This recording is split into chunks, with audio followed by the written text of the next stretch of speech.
before you guys grabbed 3 points in New York City, you were in Dallas as a part of Tim Howard's induction into the Hall of Fame.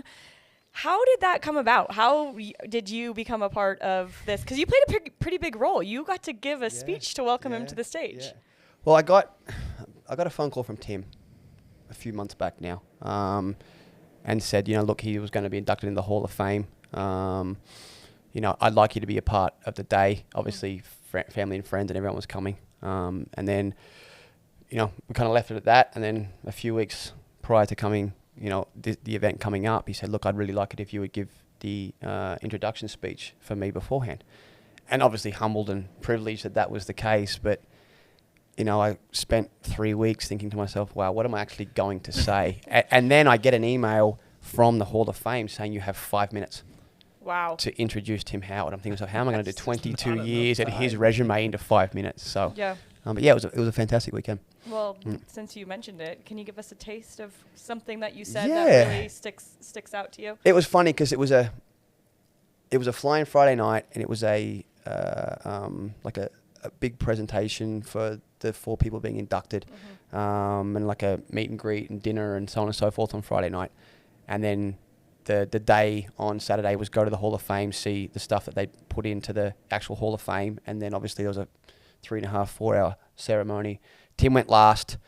I spent the 3 hours sweating, going over my speech in my head. Like I couldn't enjoy myself, couldn't even eat my lunch, you know what I mean? But it was funny because all the people that were inducted before us, the people that introduced them, went way over the 5 minutes. So I kind of went, oh, this is all right then. This was the one thing I was panicking about was the 5 minutes, and the first person went for 40 minutes. So I was like, oh, this is brilliant.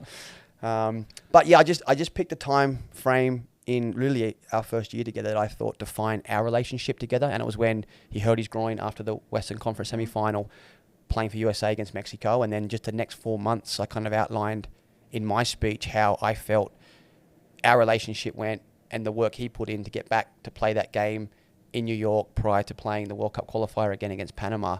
When the docs are giving him a 6-month rehab, it took 4 months to get back. Just all that process and what we did together and how I felt it defined our relationship, but also giving the people an idea of just what he was away from the football field and the work that he put in.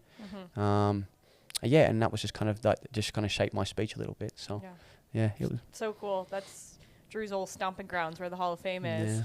Yeah, when you said you were sweating, I thought, it's 110 degrees there. Yeah, it wasn't May, all right. It was an air-conditioned room. Yeah. It wasn't that. Yeah. What a cool gift, though. This sport is so multifaceted, right? Like, it teaches us life lessons. It gives us friends for life. And for you got to work with one of, if not the best goalkeeper to ever play as an American, and not just to be his coach, but to be his friend. I'm sure that really means a lot to you. Yeah, it does. I mean, we've stayed, obviously, it's been 7-8 years now since T retired, but, we stay close. He's my son's godfather, which is, pretty cool for me anyway. But, I think for me on the weekend too, it was lovely to see all the people that I hadn't seen for such a long time. His mum and dad, his best buds, his kids. It was just a really nice reminder of what we were when he was playing here and how it does extend past football and into everyday life too,